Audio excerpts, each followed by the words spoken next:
Bueno, muy bien, pues hoy vamos a continuar con estos aspectos de los mecanismos de comunicación, la cronología que hay para ya pasar a la práctica 2.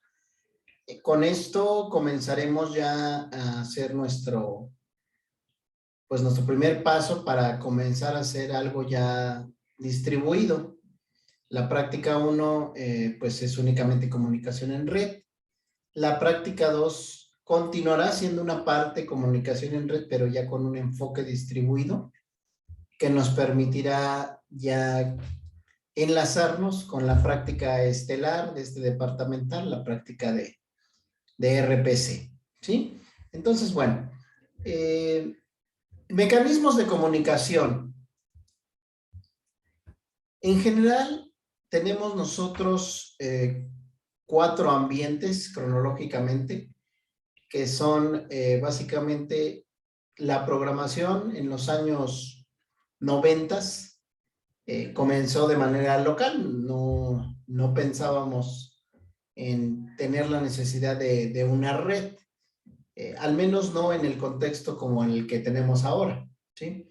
Estos mecanismos de comunicación son para comunicar pues desde 2 programas y hasta N programas, ¿no? Ya sea localmente en un solo equipo de cómputo, en una red, por supuesto, donde ya hay más de 2 equipos y hasta N, en ambientes distribuidos donde ya hay que, pues obviamente, pensar en la comunicación remota, pensar en que los programas viven en diferentes computadoras, los datos igual, y hasta llegar a la interfaz actual que es de nube. Entonces, esta es los ambientes en los que nos vamos a ir posicionando. Comenzamos aquí con práctica 1. Práctica 2 ya empieza a abarcar pues esta parte de red, ¿sí? Y ya en la práctica 3 entraremos de lleno a la parte de distribuidos para que ya luego dejar para el segundo departamental todo lo que tiene que empezar a ver con nube, ¿no? Entonces, bueno, tenemos de tuberías como el primer mecanismo de comunicación. Muy utilizado este concepto en sistemas operativos, en inglés también conocido como pipes, pipelines. Si ustedes lo recuerdan, pues bueno, un ejemplo muy clásico es escribir ls-l, ¿no? Por ejemplo, este comando en la terminal, ¿sí? Que era más o menos así. ¿Qué significa? ¿Por qué le llamamos tubería? Porque el programa principal es ls y la salida, o sea, si yo pongo ls, pues me lo lista de esta manera, el listado del directorio, pero cuando yo le pongo ls, lo que le estoy diciendo con esta bandera, con este parámetro L, le estoy diciendo que la salida del programa ls sea la entrada a este otro programa, por eso le llamamos que es una tubería. Es un programa que vive en la misma computadora, se ejecuta sin necesidad de red, y por eso aquí dice, tuberías comunican procesos que viven en una única máquina, no se requiere red, y las funciones, el código que había en ellas, era conocido como subrutina o como procedimiento.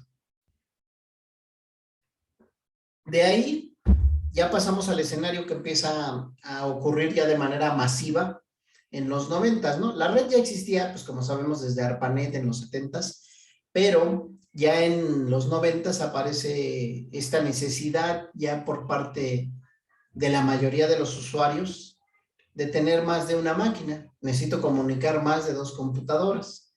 Y empiezan a surgir estas preguntas, estos retos, como ¿en qué formato van a hablar las computadoras? Por ejemplo, en práctica 1, pues hablamos prácticamente texto plano, o podríamos llamarlo, mejor dicho, bytes.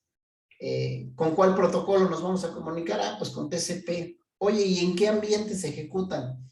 Ah, pues ya empezamos a ver un problemita, ¿no? Que si yo tenía Windows, ahora tengo que instalar Linux, que si quiero comunicar una Linux con una Windows, etcétera, ¿no? Y aquí ya el código aparece el concepto de función o de método. Cambiamos el concepto de código de subrutina o procedimiento por el de métodos o funciones. Y una vez entonces que pasamos por tuberías, sockets remotos, llegamos a los servicios web, los famosos web service que hoy vemos mucho en acción. Y que aquí, pues ya sabemos qué formatos hablan los web service. El más popular, formato JSON, ¿sí?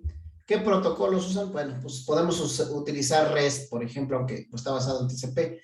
Ambientes donde se ejecutan, pues prácticamente cualquiera, ¿no? Realmente los protocolos nos ayudan a superar el tema de en qué ambiente se hayan ejecutado y, por supuesto, cómo se ofrecen como servicios, ¿no?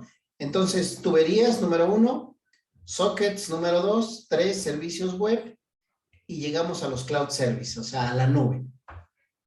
Nuevamente aquí tenemos que volver a hablar de en qué formato van a hablarse en la nube. Para el usuario final, por supuesto, tendrá que ser HTML, ¿no? Con una página web para el usuario final, pensando en nosotros como seres humanos. Si es a nivel de máquina, puede ser con JSON. Por ejemplo, el famoso ejemplo ya trillado que he hablado de Amazon y BBVA, pues se pueden hablar con JSON, ¿no? Protocolos que van a soportar o que van a utilizar, básicamente basados en TCP. Tipos de servicio. Las nubes, ustedes ya se irán familiarizando, si no es que ya escucharon hablar de estos 3 tipos de servicios que se ofrecen en la nube. El SaaS, el famoso Software as a Service, el IaaS, el famoso Infrastructure as a Service, y por supuesto Platform as a Service. Entonces, estos 3 tipos de servicio, para irlos ubicando de manera muy rápida, plataforma como servicio. Por ejemplo, para la práctica yo necesitaba una máquina Linux. Entonces puedo encontrar un proveedor de nube que me preste una máquina Linux con una terminal para que yo pueda correr un código. Ah, pues eso es plataforma, ¿no? Me están rentando como un servicio el sistema operativo Linux, ¿no? O el sistema operativo Windows, o el que yo quiera. Pero únicamente la plataforma que quieres, una terminal, ahí está. Cuando ya pido infraestructura como servicio, ahí ya cambia un poco, porque ahí lo que voy a requerir es, por ejemplo, requiero ancho de banda. ¿Y cómo es eso que voy a requerir ancho de banda? Por ejemplo, como muchos sabrán, o si no lo saben, ahora lo menciono, pues tengo la fortuna de dirigir el Congreso WITCOM, que es el Congreso de los Telemáticos, el número 1, por cierto. Y este congreso, por ejemplo, ahora que estamos en la modalidad virtual, pues requiere obviamente que haya un host con un buen ancho de banda para pues tener, no sé, 300 asistentes, 500 asistentes, y que pues obviamente no se caiga la conexión o se vea afectado el desempeño de la reproducción, ¿no? Entonces, ¿qué es lo que comúnmente tenemos que hacer? Pues utilizo algo así como esto de Infrastructure as a Service, aunque propiamente Upita no tiene una nube, pero el ejemplo que voy a citar sería como si fuera nube. ¿Qué es lo que yo hago? Pues desde aquí, desde casa, me conecto a una máquina que tengo en la Upita, aprovechando la red de Upita, y desde ahí arranco la sesión de Zoom, ¿no? Para la de webinar, para el Congreso WITCOM. ¿Para qué? Para que allá esté el hosting, para que allá aprovechemos el ancho de banda, y obviamente pues hay que también nombrar algunos coanfitriones para que en el caso dado que se fuera a la red o algo, no tuviésemos un problema, ¿no? Eso sería que yo estoy ofreciendo como servicio la infraestructura de la UPITA, ¿no? La red, puede ser el poder de procesador, el disco duro, la memoria RAM, etcétera. Todos ellos son servicios, o sea, se ofrecen como un servicio. Es muy importante que tú conceptualices aquí en este punto que servicio no es que un ser humano le hablemos y que nos diga, oye, pues me puedes rentar un disco duro o me puedes prestar un disco duro. No. El servicio es que es un programa que ya existe, que puede tener una interfaz web típicamente si es en la nube, donde tú, como en el Google Drive, simplemente copias y pegas archivos. Ahí tienes un servicio de infraestructura porque te están rentando pues el disco duro, ¿no? No te están rentando un programa que hace algo, ¿no? Para que fuera, por ejemplo, un SaaS, el software as a service, sí es pues un software que te lo ofrecen como un servicio. Otro ejemplo ya trillado que he dado, Uber utiliza el servicio de Google Maps, lo utiliza como servicio, ¿no? Lo integra a su aplicación. En este caso, Google Maps se está ofreciendo como software as a service. Un servicio de Google Maps se inserta en Uber y por eso se le llama que la nube pues es de tipo SaaS, ¿no?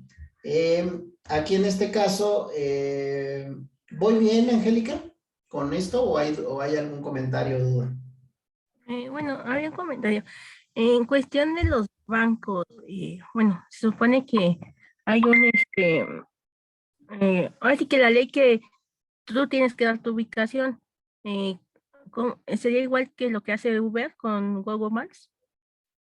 ¿O es diferente? O sea, ¿te refieres a que yo conozca tu ubicación? ¿A esa es la pregunta? Ajá, por decir, bueno, por decir un ejemplo, se abre la aplicación de Bancomer y te dice que va a saber tu ubicación.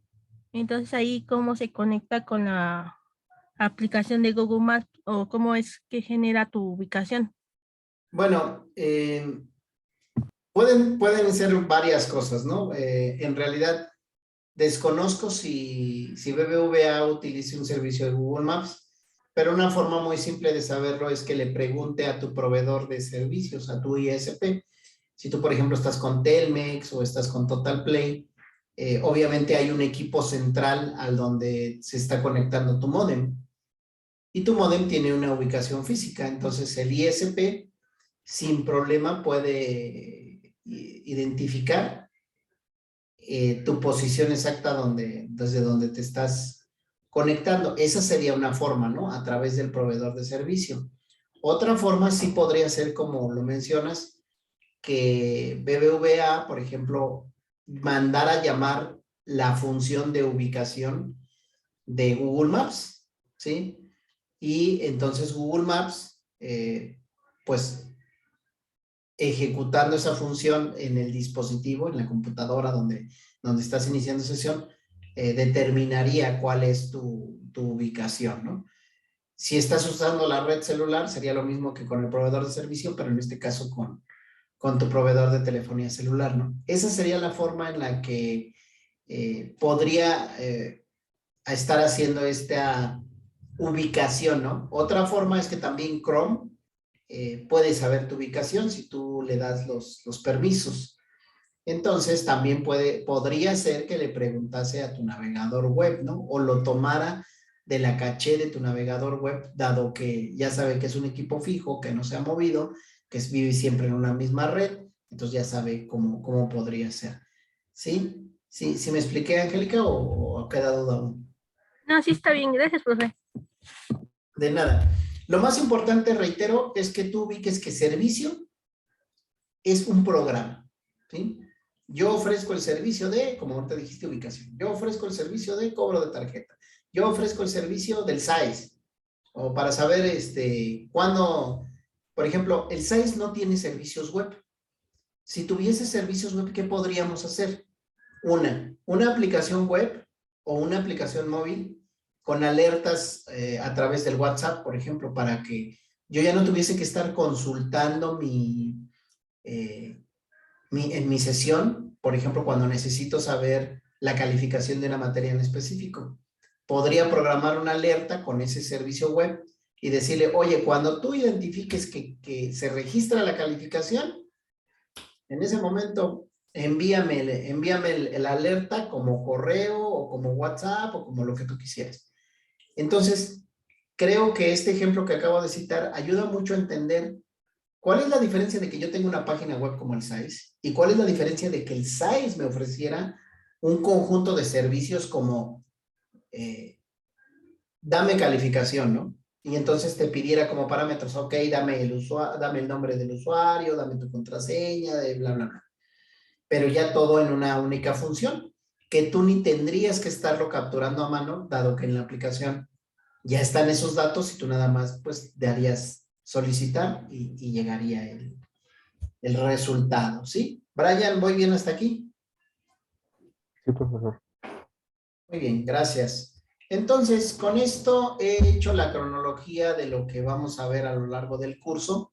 Era necesario estarlo revisando para que lo dominemos. Entonces, tuberías, eso no lo vemos, es conceptual. Socket sí lo estamos viendo ya con código. Nos falta todavía otra práctica, la práctica 2. La parte de distribuidos, aquí no la indiqué porque no es un mecanismo de comunicación, es un paradigma. Esa es otra práctica. Y luego ya haremos las prácticas con servicios web y cerraremos utilizando Amazon para básicamente nosotros construir la idea o meta final es poder construir un pequeño programa que funcione como servicio, ¿no? Entonces, bueno, de esta parte, ahí lo dejamos. Vamos a ver la otra presentación que precisamente me ayuda a revisar. Ahí está.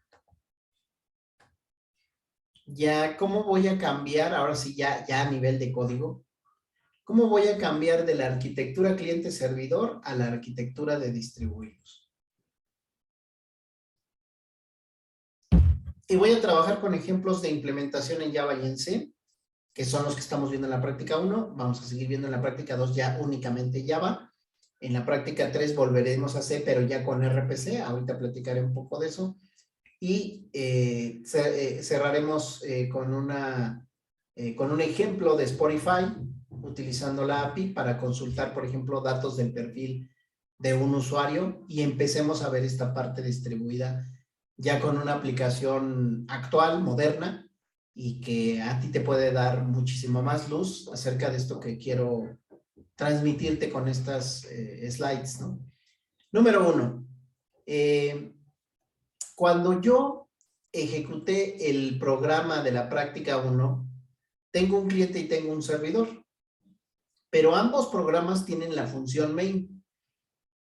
Entonces, siempre se ejecutan de manera, vamos a llamarlo así, completa e independiente. No puedo mandar a ejecutar solo una parte del programa cliente o una parte del programa servidor. Eso no es posible. Aquí en esta figura que te estoy mostrando, tú puedes ver del lado izquierdo un cliente que tiene una función main y tiene dentro de la función main una función que recibe un parámetro de tipo string, una cadena. Aquí el primer problema que quiero que identifiques es que aquí la función, que se llama función, vaya, no está aquí. El compilador diría, no sé quién es función o dónde está, cómo la mando llamar. En cambio, en el servidor, si ves, está definida esta función en otra máquina, ¿no? Por supuesto, aquí hay una red o varias redes o internet y donde están las instrucciones de esa función. Pero aquí no hay main. Es el dato relevante que quiero que resaltarte. No hay una función main. O sea que el objetivo en distribuidos es, al final del día, que no necesariamente tenga que tener en ejecución el programa.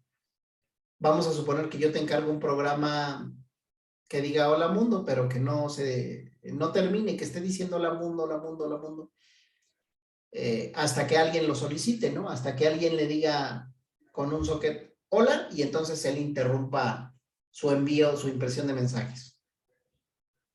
Este escenario que les he planteado implica que, vamos a suponer que si este programa hola mundo, yo lo tengo en ejecución 24 horas y no hay ningún cliente que se conecte a él, pues tuve un desperdicio, por así decirlo, de procesamiento, de almacenamiento, porque tuve que estar todo el tiempo en ejecución, todas esas 24 horas en ejecución el programa, y al final del día nadie utilizó la información que estaba generando. Entonces, en distribuidos la idea es que el servidor, por ejemplo, aquí en este caso, lado derecho, tengo esta función. y por así decirlo esté como dormido, no esté ocupando en ese momento el procesador, pero cuando reciba la petición de alguien, de un cliente, en ese momento se active, suba al procesador, pase a la memoria y al procesador y se ejecute para dar la respuesta. Eso lo hace muy eficiente porque ya no tendría que estar todo el tiempo en ejecución, ¿no? Entonces, esta es una característica distribuida. Separé el código del programa y únicamente lo que necesito que se ejecute es lo que se debe de ejecutar en el tiempo y en el momento que se haya determinado.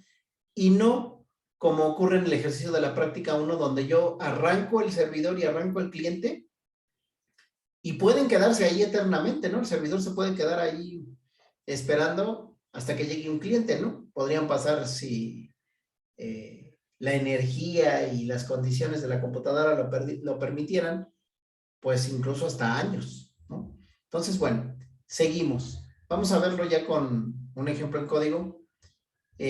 Aquí tengo la computadora 1. Si ves, aquí puse un código muy general.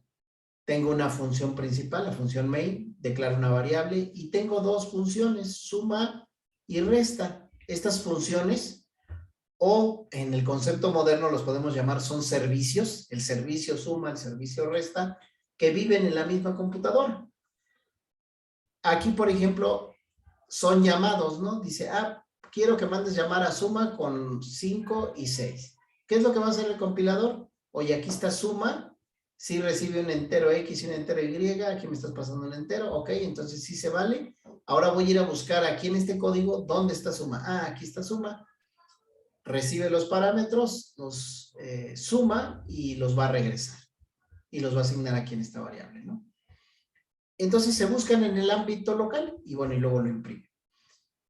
Pero cuando yo hablo de distribuido es que las funciones o servicios ya no viven en la misma computadora. Suma y resta ya no están aquí.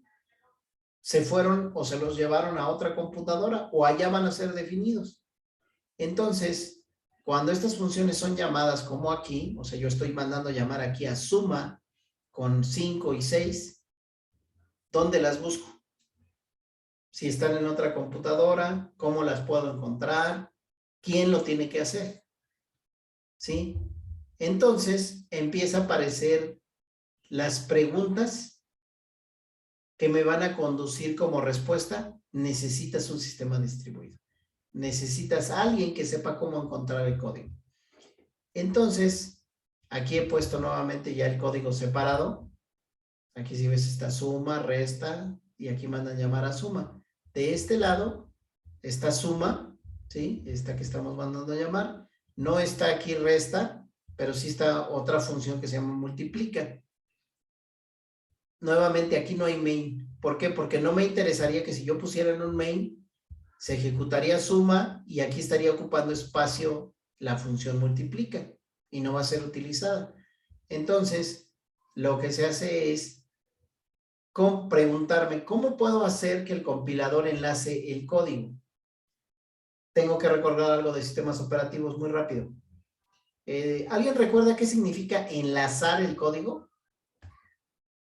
Si lo han visto, de hecho, ahorita que hicieron la práctica 1, o que la están haciendo, ustedes ya vieron en acción el enlazamiento, o sea, el programa fuente, el punto C, es el programa, código fuente. Cuando lo compilo, me genera un archivo .o.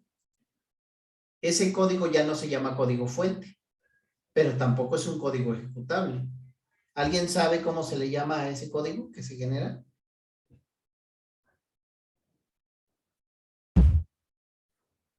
¿Sí me escuchan, chicos? Sí, profe, pero Sí, profe. no sé. Ok, gracias por contestar. Sí, o sea, digo, ¿Sería el punto exe? No, todavía no llegamos a ese punto. Es un código que se genera antes del punto exe, Angélica. Y de hecho, bueno, en este ejemplo de Linux, ni siquiera llegamos a un punto exe, ¿no? Simplemente llegamos a un código de salida, ¿no? Por así llamarlo. Que es ejecutable, por supuesto. Necesito recordar de sistemas operativos qué hace un compilador. Un compilador lo que hace es que vamos a suponer que llega en esta primera línea, donde está entero Z, y lo que hace es decir, ok, ¿qué es int? Ah, me está pidiendo que reserve en memoria 2 bytes y que los identifique con este nombre Z. El compilador enlaza con el sistema operativo, por eso se le llama ese proceso de enlazamiento, y le dice, oye, sistema operativo, necesito que me reserves 2 bytes de memoria y los vas a identificar con la variable Z. El sistema operativo, ¿qué hace? Ok, utiliza del set de instrucciones del procesador alguna instrucción de ensamblador de estas del tipo move al registro AX, mueve 10H o algo como eso. Eso es lo que hace. Entonces, por eso le llamamos enlazamiento. Entero, necesito 2 bytes, se los pido al sistema operativo. El sistema operativo a su vez usa instrucciones del procesador para hacerle saber que necesitamos reservar memoria para este programa. Y acto seguido ya quedó ese enlazado. Ese código que se genera, que es un archivo .o, es el que tiene esta secuencia de en qué se va a convertir entero Z. Ah, se va a convertir en move AX 7F. Se va a convertir en esa instrucción. Ese código se le llama código intermedio. Todavía no es un código de alto nivel como el que habíamos hecho inicialmente, como este que vemos en la pantalla, pero tampoco es todavía código binario o código máquina, como se le llama. No es como un .exe, como dijo Angélica, todavía. Ese archivo, perdón, .o, es el que ya el programita, que es realmente el enlazador, es el que va a tomarlo y lo va a transformar ya en un archivo .exe. Ya lo va a hacer, pues, bytes, ¿no? Ya veríamos puros ceros y unos. Eso es lo que va a ocurrir. Entonces, si te das cuenta, este proceso que te acabo de platicar, cuando se hace en una máquina local, está fácil hacerlo. Pero ahora ve cómo le hago para que al compilador ahora le diga, oye, no, pero es que, ¿qué crees que la función suma que requieres ya no vive en esta computadora? Vive en una computadora 2 con un sistema operativo I, que es diferente a tu sistema operativo X, con un hardware J, que es diferente a tu hardware Y, y con un lenguaje de programación K, que es diferente a este lenguaje de programación Z en el que lo hiciste. Entonces, es un reto enorme a nivel de cómputo pensar cómo le hago para que el compilador ahora tenga capacidades de red, o sea, sepa salir a la red, preguntarle al routador, oye, ¿conoces a la función fulana, al programa fulano? Y el routador le diga, sí lo conozco, mira, vive en tal dirección IP, ve y conéctate con él. Entonces, siguiendo esta línea, en la práctica 2, que todavía no la subo, pero esta imagen es de la práctica 2, va a seguir apareciendo el mismo código que hemos estado revisando de un Echo Client y un Echo Server, solo que si observas aquí en esta imagen, yo voy a agregar dos elementos que se les conoce como el stop y el skeleton, ¿no? Entonces me regreso aquí. Aquí no existía o no existe este stop y este skeleton. Si me ves aquí en pantalla, a mí, no la que estoy compartiendo, sino más bien en el video, en la cámara. Yo cuando empecé también como estudiante a revisar estos conceptos, me causaba mucha confusión el hecho de que se le llamara stop y skeleton. En ese momento, pues busqué en el diccionario a qué se referían más con stop y encontré lo mismo, ¿no? O sea, el stop es la asa, bueno, lo encontré como asa, lo encontré como, bueno, incluso los españoles, algunos lo llaman como rabo, otros lo llaman como cabo, y entonces la mejor manera de representarlo es que el stop, pues es la asa de una taza y pues el cuerpo de la taza, el skeleton, ¿sí? Entonces por eso es el stop y el skeleton juntos permiten que esto siga apareciendo como una única entidad.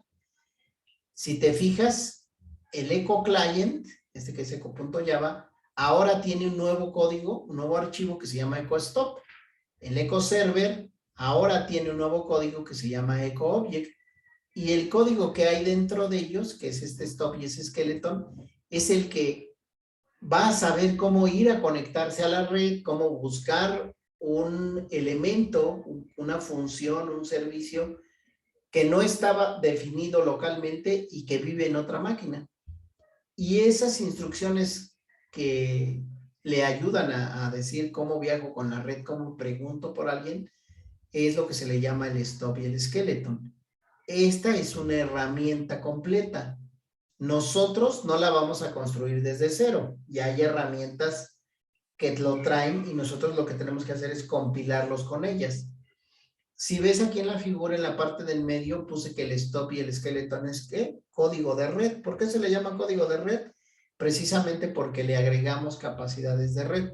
No es como en el programa de la práctica 1, donde pusimos import java.net, ¿no? Y dijimos, ya tiene capacidades de red. Sí, pero nosotros tendríamos que escribir a dónde se comunica, le tenemos que dar la IP, le tenemos que dar el puerto.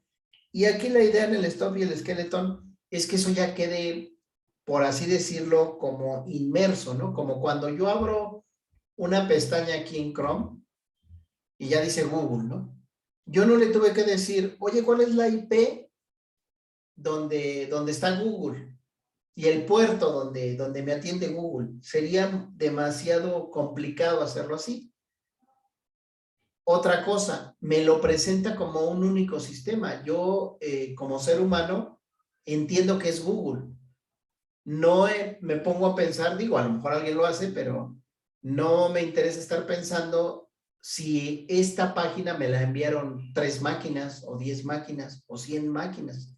Ni si a la hora de que yo escriba aquí algo, cuando me conteste, van a estar involucrados varios servidores o cosas así. Eso es lo que se espera en sistemas distribuidos, que tú presentes como un sistema único todo lo que hay de frente hacia ti, ¿no? O sea, decir, esto es Google, pero no te voy a mostrar todo lo que hay atrás. Te lo presento como un sistema nada más, ¿sí? Un sistema distribuido. Aquí estamos viendo en pantalla, en esta figura, lo que habría detrás de esa ventana, por así decirlo, de Google, ¿no? En un caso hipotético, ¿sí? Y eso se le conoce como middleware. Este concepto es el más importante de toda la materia, porque es el que permite definir si algo es distribuido o no. El nombre me dice muchas cosas, ¿no? Si recuerdas hardware, bueno, la parte tangible, software, la parte no tangible, y middleware, ¿quién es? Es alguien que está en medio, entre el hardware y el software, es un programa en medio. Si tú ves, aquí he dejado el Eco Client que ya vimos de la práctica 1 de Java, y de este lado el Eco Server, también de Java, que ya vimos en la práctica 1, y se van a seguir comunicando aunque ya van a vivir en diferentes lugares y lo van a lograr porque yo voy a utilizar una herramienta a nivel de código, por supuesto, que es un middleware. Cuando digo una herramienta no me refiero a que vamos a instalar algo y ya nada más vas a darle play, no. Una herramienta me refiero a que el middleware, por ejemplo, en C, se llama RPC, es un framework, pero a nivel de terminal, donde tú extraes ciertas instrucciones y las integras a tu código precisamente para que el programa sepa, como les dije, dónde ir a buscar, cómo ir a buscar, y si necesita una función, un servicio, o 3 servicios, o 3 funciones del código que está lejos de él, ¿no? ¿Sí? A ver. Ángel Vega, ¿voy bien hasta ahí? ¿Hay alguna duda? No, profe, no hay ninguna duda. Bueno, hasta ahora. ¿Tú ya conocías el concepto de middleware, Ángel? No, bueno, lo había mencionado anteriormente, ¿no? Pero no lo conocía. Ahorita con esta definición que te hago, ¿tú piensas que ya has usado alguna herramienta que sea un middleware?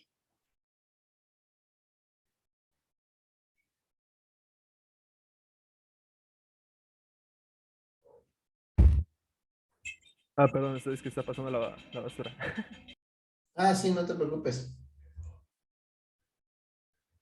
¿Sí? Yo digo que sí. ¿Cómo cuál? ¿Cómo cuál sería? No, pues no sé, o sea, te pregunto si tú piensas que ya has usado un middleware, No se me ocurre ninguno. ¿no? No. Por ejemplo, vamos a plantear este escenario. ¿Arduino ustedes pensarían que sería un middleware? Las bibliotecas de Arduino. ¿Alguien ha usado Arduino? Aquí puede levantar su mano si alguien ha usado Arduino. Ok, uno. Ok, a ver, vamos con Santiago Galván. Santiago, ¿tú pensarías que Arduino como tal podría yo considerar que tiene un middleware? Mm, Yo creo que sí, profe, porque, bueno, el Arduino nos ayuda a comunicarnos, es una interfaz, ¿no? De hardware y también es programable. Gracias, Santiago. Dijiste las palabras precisas. Es una interfaz. El middleware, aquí está en la figura, es una interfaz entre el cliente y el servidor. Y lo dijiste perfecto. Por supuesto, el Arduino es un middleware porque es una interfaz entre la parte física, entre la parte de hardware y el software, porque el software incluso puede ser el que tú programas en el Arduino, pero el Arduino también te permitiría comunicarte con una página web, por ejemplo, que no viviera dentro del Arduino, ¿no? Y eso ya lo hace distribuido. ¿Se quedó la mano levantada o es algo más, Santiago? No, sí, no, no la he bajado, profe, ahorita la bajo. Ok, sí, muy bien. Entonces, ahorita a mí me interesa mucho que entonces ya te vayas dando cuenta hacia dónde vamos, porque aquí esto vamos a hacerlo en la práctica 2, esto del stop y el skeleton. Pero si no tienes claro que lo que vamos a hacer es esto, te me puedes perder y pensar como que estamos haciendo algo demasiado arcaico, algo demasiado viejo, y decir, ¿y esto para qué lo estamos haciendo? ¿No? No veo cómo lo use yo ya en el ámbito real, ¿no? Por así llamarlo, en el ámbito profesional. Entonces, bueno, el middleware, si ves, tiene adentro código de red, código que sabe cómo viajar en la red, preguntar por alguien en la red, encontrar a alguien en la red, ¿sí? Estas otras dos slides ahorita no las voy a comentar porque necesitamos ya ver el código de la práctica 2 y obviamente que yo lo publique, pero me quiero adelantar a presentarte lo que va a ser también parte de la práctica 3. La práctica 3 es RPC. Y RPC es, ya lo dije hace un rato, la práctica estelar de la materia, es la que permite ver en todo su esplendor qué es el cómputo distribuido, pero pues es a nivel de terminal, ¿sí? Por supuesto, después de ahí ya pasaremos a ver cosas en Spotify, en web, etcétera, y pues todo va a ser más agradable visualmente. Pero esto de RPC también cuando yo en otros años lo he impartido, he observado que se queda como la sensación de que es algo muy de gente que le gustan las cosas de Linux o de gente que le gusta mucho la programación a nivel intermedio hacia abajo y no mucha gente dice, wow, vamos a usar RPC. No, prácticamente nadie. Pero sí hay gente que cuando vamos a usar, vamos a construir algo con Spotify o con Netflix, wow, eso sí es wow. Entonces, estoy comentando esto porque RPC actualmente se sigue utilizando, aquí te lo presento, bueno, voy a copiar la URL para que también, digo, ya sé que ustedes la pueden ver aquí en la pantalla, pero pues siempre es mejor cuando la vemos ahí en el chat, ¿no? Ya me equivoqué, era para todos. Ok, ahí está. Listo. Ahí está para todos. Como tú lo ves, gRPC, la G es de Google o gRPC, que es Google Remote Procedure Call. Como lo dice ahí, es un framework universal de código abierto de alto desempeño. puedes programarlo, utilizarlo con diferentes sabores. Aquí está con Go, con C++, con Java, con Python, con C# y más que aparecen aquí en los botoncitos, ¿no? ¿Y dónde se usa esto de gRPC? Que es distribuido, ¿no? Totalmente, ¿no? Aquí viene la explicación de, pues, ¿por qué? Porque gRPC. Ah, bueno, y te dice, bueno, permite definir servicios, ¿no? O sea, funciones. La función suma, la función clima, la función cobrar con tarjeta de crédito, la función comprar algún producto. Por ejemplo, como el caso que mencionaba del SAES, definir un servicio para el SAES que se llame busca calificación. Ah, pues va a recibir como parámetros boleta, usuario, password, y ya está, ya definir servicio, y ya lo único que hay que hacer es mandarlo llamar, ponerle una interfaz web bonita, y ya, o les decía incluso con el WhatsApp, ¿no? Que me llegue como WhatsApp, y se acabó. Entonces me permite hacer eso. La otra, me permite escalarlo en ambientes de desarrollo, ¿sí? Y pues aceptar millones de solicitudes, ¿no? ¿Sí? Como ya vieron, pues trabaja en muchos lenguajes, en muchas plataformas, y una parte que también es muy interesante es que permite el streaming, ¿sí?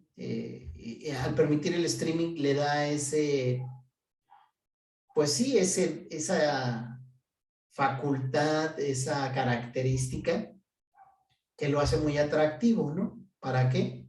¿Quién lo usa? Pues aquí están. Netflix, Square, CoreOS, Cisco, o sea, casi nada, ¿no? Empresas grandes, ¿no? Y aquí te dice que pues es parte de este proyecto de incubación de Cloud Native Computing Foundation, ¿no?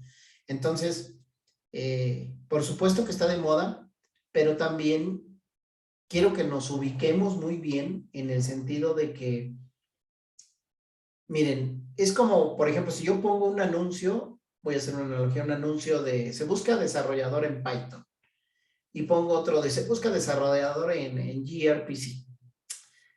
Pues para poner una orden de ideas, ¿no? Al anuncio de programador o desarrollador Python van a llegar 1000 candidatos. Y al anuncio de se busca especialista o desarrollador gRPC, pues llegarán 10. ¿Sí? ¿Sí me explico la diferencia? Esto es muy especializado. Por acá está el grueso de todos, lo que a la mayoría le atrae, le gusta, que son 1000 contra 10 de este lado, ¿no? El cómputo distribuido le pasa lo mismo, ¿no? El cómputo distribuido es de alta especialización, pero como ventaja es que no hay tanta competencia. Por eso puede ser que los sueldos en el lado del ámbito distribuido sean muy altos, y del lado común o del lado donde está pues el grueso de la gente, los sueldos alcancen un tope y pues ahí se mantengan, ¿no? ¿Sí? Es algo muy similar a lo que ocurre con COBOL. El lenguaje COBOL es muy bien pagado en la industria bancaria, pero casi ya nadie lo conoce, ¿sí? En cambio, el lenguaje Java, el lenguaje Python, el lenguaje C, pues también es bien pagado, pero no tan bien pagado como el COBOL, ¿no? ¿Sí? Entonces, sí me voy explicando con estas analogías, David Licona. Sí, profe, todo claro. Muy bien. Entonces, vamos a hacer una práctica también con gRPC. Una práctica sencilla, como estas que estamos haciendo de enviar mensajes, de sumar números. Sé que lo atractivo podría ser pensar, oye, pues vamos a hacer una tienda, ¿no? O vamos a construir estos servicios que nos está comentando. Pues sí, pero el tiempo no nos alcanzaría, ¿no? Para construir todo eso. Al final, si avanzamos bien, lo que sí podemos ver es ya poner algo un poquito más atractivo a nivel de interfaz visual, con algunas de estas tecnologías de todas las que vamos a estar revisando. Tú puedes, me adelanto un poco a esto de gRPC, pues explorar un poco la herramienta. Y por ejemplo, aquí puedes ver ya sabes, las historias de éxito que son obviamente para publicitar el producto, para convencerte de las novedades del producto, de las bondades. Aquí está con Mux, con New Lab, y aquí vienen todas las historias, ¿no? Por ejemplo, tú puedes ver cómo aquí está la conferencia, la presentación del 2020 de un manager de ingeniería, ¿no? De ahí, de Google, ¿sí? Aquí está Salesforce, ¿sí? Con gRPC en acción, backend con Kotlin, ¿no? Ya saben, de Android, o Beautiful APIs, ¿no? Entonces, si ves, bueno, esto es con Expedia, hay mucho que revisar en todo esto, realmente especializarte en esta línea de trabajo, como ya lo mencioné, pues es inversión de tiempo importante, no alcanzaría para el curso para revisarlo, por eso vamos a hacer un ejercicio nada más para irnos enterando, y quien le guste ya esta área, pues puede empezar a explorarlo, ¿no? Trae muy buenos documentos, tutoriales, hay mucho en la red. Otro de los propósitos de esto que les comento, pues es presentarles todavía un abanico más amplio, como ustedes lo ven como telemáticos. La telemática les ofrece un abanico amplísimo para que ustedes puedan identificar dónde está su vocación, ¿no? Yo sé que va a haber gente que esto no le atrae, ya lo mencioné hace rato, ¿no? 1000 que va a haber con Python contra 10 que va a haber en gRPC. Sin embargo, muchos de ustedes también van a ir encontrando sus posiciones una vez que egresen.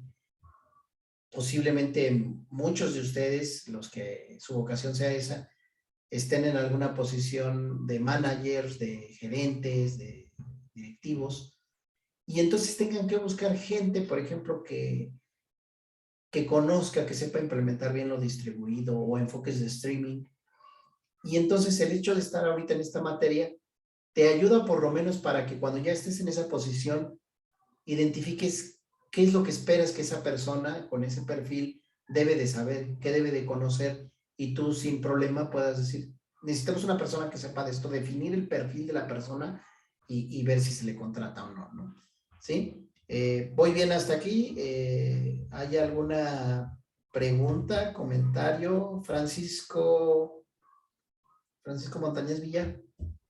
No, profe, hasta ahorita todo claro. ¿Sí? ¿Cómo ves pues esta herramienta? ¿Sí? Esta herramienta, ¿cómo la ves? ¿Te parece atractiva? ¿Se ve aburrida? ¿Cómo lo ves? Pues a simple vista, pues se podría decir que se ve atractiva, pero pues ya sería cuestión de entrar un poquito más en a verla, bueno, de manejarla para, pues así decir, ya algo más concreto, ¿no? Sí, por supuesto, Francisco. De hecho, ya lo mencioné hace rato. O sea, esto es desarrollo, código puro, ¿no? O sea, te tiene que gustar la parte de codificar. Si esa línea de formación no te agrada a ti, pues esto va a quedar simple y sencillamente como un ejercicio, como ya dije, contextualizador de todo el ecosistema que hay en telemática, y se acabó, ¿no? Pero al que le gusta codificar o al que le gusta ver herramientas en acción modernas, como ya les dije, pues es casi nada, ¿no? O sea, decir que Netflix lo utiliza, pues no es tema menor, ¿no? Estamos hablando de los gigantes en esta área de cómputo y de telemática, ¿no? ¿Sí? Ya saben, aquí vienen, pues, por ejemplo, como los testimonios, ¿no? Aquí en este caso del About, ¿sí? Y que, pues, bueno, reitero, ellos siempre van a resaltar las bondades de las herramientas. Todas las herramientas van a tener sus retos, van a tener sus complicaciones. Cosas tan simples como las que ahorita hemos visto de la práctica 1, me van a traer retos que no se ven a simple vista. Oye, es que Félix quiere que comuniques un programa Java con C. Ah, sí, ya, ahí está el código, esto. Oye, pero no, que hay que configurar tal cosa, que tengo que instalar tal cosa, que el compilador fulano que estoy utilizando no es compatible con la versión del código que me mandó. ¿Y dónde encuentro información de eso? Y Stack Overflow y blogs. Y entonces te vas dando cuenta cómo los programas, arquitectar programas, construir programas, requieren inversión de tiempo importante que a simple vista no es medible. Tú puedes decir, pues este código ya tengo un ejemplo, pues ahorita en una hora, en media hora ya lo hice. pero van surgiendo aspectos, parámetros, escenarios que tú inicialmente no pensabas que iban a traer un problema al quererlo, por ejemplo, distribuir, ¿no? Y por eso esto mismo que ahorita estoy experimentando con la práctica 1 es lo mismo que la gente de cómputo de hacia atrás experimentó, y por eso vio la necesidad de decir, oye, necesitamos cambiar del paradigma de red al paradigma distribuido. Y todavía en el paradigma distribuido dijo, no, ahora necesitamos cambiar a un paradigma de nube o a un paradigma web para poder seguir construyendo el ecosistema, ¿sí? ¿Dudas o preguntas? Ah, Angélica, perdón, no había visto que levantaste la mano. Adelante. Bueno, una pregunta. Bueno, lo que he leído, sé que el juego LOL es un sistema distribuido, pero no no entiendo sí. ¿El qué, perdón, no te escuché bien? El juego LOL, Ajá. bueno, lo que yo he leído es un sistema distribuido, pero no entiendo bien el por qué. Y dos, no, en el sistema del SAIS, ¿no sería mejor que fuera un sistema distribuido? Porque según yo, según yo, un sistema distribuido lo hace más ágil en cuestión de fluido de datos y no se caería tan fácilmente en cuestión, por decir, en el SAIS, de inscripciones. ¿Por qué no se puede migrar de un sistema como el SAIS al sistema distribuido? O sea, ¿por qué no se puede hacer el SAIS, pasarlo a distribuido? Muy buena pregunta, Angélica. Bueno, primero con el juego, recuerda que lo que hablamos nosotros de distribuido siempre va a ser que tiene que cumplir con 12 características, ¿no? Tolerancia a fallos, que sea seguro, que sea transparente, que se presente como un único sistema, que soporte concurrencia. Bueno, ahorita no me vienen a la mente los demás, pero en general tiene que cubrir con todas esas características para que nosotros mencionemos o afirmemos que es un sistema distribuido. El simple hecho de que ya está en la red, que permite identificar otros equipos, otros usuarios, conectarlos y que se envíen mensajes, ya sea de manera deliberada o de manera automática bajo ciertas circunstancias, ya podemos considerar que es un sistema distribuido, ¿no? Por ejemplo, los cajeros automáticos son un sistema distribuido. Tenemos cajeros automáticos que son de un cierto banco, pero eso no implica que si yo soy usuario de Bancomer, por ejemplo, de BBVA, yo no pueda ir al cajero con una tarjeta de Banamex y hacer uso del servicio. Me van a cobrar, por supuesto, pero la distribución, la red en la que está soportada esa red de cajeros automáticos, le permite precisamente tener esa característica de distribuidos, ¿no? Esa es con la primera pregunta. Ahorita voy con lo del SAES. No sé si hasta ahí he respondido lo del log para lo del juego, Angélica. Sí, profe, ya. ¿Sí? Ahora, voy con la segunda pregunta. El SAES está hecho en PHP, corre en un equipo que, bueno, ya tiene sus años. Quiero pensar que el área de informática del Politécnico fue quien lo construyó desde hace años y podría ser muy útil, por supuesto, que estuviese distribuido. Al día de hoy yo vería mejor que fuera de nube y no tanto distribuido, pero ¿por qué no se puede? Número uno, presupuesto. Necesitamos un equipo más moderno para que esté operando ahí, ¿sí? Los equipos, como ustedes saben, los servidores, más o menos uno barato, pues estamos hablando de $500,000, ¿no? Para las cosas que necesitamos. Idealmente podría ser hasta $1,000,000 y de ahí nos vamos hacia arriba dependiendo de lo que queramos utilizar, ¿no? Hay sistemas grandes que los equipos valen 5 millones, 10 millones, ¿no? Entonces, bueno, número uno, presupuesto. Número dos, no hay el personal capacitado en, pues sí, en codificación distribuida o en codificación de nube para que construya el SAES con estos nuevos beneficios, ¿no? No es únicamente para decir, ya encontramos un especialista y que lo haga. Recuerden que pues, somos una institución, el SAES no es nada más de, pues, por ejemplo, de UPITA, sino es de todas las instituciones. Tiene que pasar por todo un proceso administrativo, jurídico, para que esto se lleve a cabo. Podría ser que un esfuerzo de open source, que alguien, alguna comunidad o un grupo de estudiantes, alguien más, profesores incluso, tuviese la iniciativa de desarrollar un producto tipo SAES y ofrecerlo, ¿no? Para que alguien lo utilizara, ¿no? Como esto, ¿no? De gRPC. Son proyectos de open source que quedan abiertos al público y alguien los retoma y los implementa, ¿no? Por ejemplo, podríamos utilizar gRPC para el SAES y que quedara, ¿no? Pero te digo, es un tema de presupuesto y el otro tema que tiene que ver con el recorrido de cumplir con todas estas cuestiones que yo la verdad desconozco, o sea, ahorita esto que estoy diciendo, desconozco qué es todo el proceso que tenga que recorrer el software para que lo pudiesen implementar en el servidor que es donde está actualmente el SAES, ¿no? Pero si me voy nada más a la pura parte técnica, pues por supuesto que se puede hacer, ¿no? O sea, simplemente una persona que ya conozca gRPC o que conozca de web service con JSON y con REST, ¿sí? Haciéndolo en Python, por ejemplo, pues podría ser como este escenario que yo les planteé de, oye, pues alerta de calificaciones o inscripción, ¿no? Incluso que no tuvieses tú que estar viendo un horario, sino que simplemente de acuerdo a como la regla, si la regla es, a ver, todos los que tienen 9, pues van. Y conforme se va liberando, te va llegando la alerta y te vas inscribiendo, ¿no? Pero ese es el asunto, Angélica. No sé si logré, lo hice muy largo, pero es que son varios detalles y quería dar la mejor respuesta. No sé si quedó claro, no solo para Angélica, sino para los demás también. Sí, profe, gracias. ¿Sí? ¿Alguien más? ¿Alguna pregunta o comentario? ¿No?